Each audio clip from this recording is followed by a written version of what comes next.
बच्चे happy happy रहते थे। बिल्ली और उसके बच्चे हैप्पी हैप्पी रहते थे। बिल्ली और उसके बच्चे हैप्पी हैप्पी रहते थे। काम में आगे चुन्नू था, खाने में मुन्नू था। चुन्नू छोटा लगता था, मुन्नू मोटा लगता था। एक दिन बिल्ली ने बोला, केक बनाते हैं बेटा। मुन्नू ने बस ये बोला, केक तो मैं भी खाऊंगा।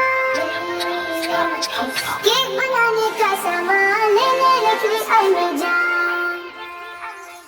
चल दिया चुन्नू उनके साथ, उसने मिटाया उनका हाथ। चुन्नू करता था हर काम, मुन्नू करता था आराम।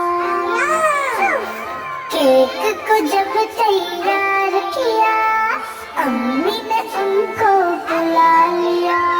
बड़ा पीस था चुन्नू का और छोटा था मुन्नू का। मुन्नू बोला, ये क्या है, मेरा पीस तो छोटा है। अम्मी ने बोला, ये साथ बेटा यही तो है इंसाफ। चुन्नू ने सारा काम किया, तुमने तो बस आराम किया। सुस्ती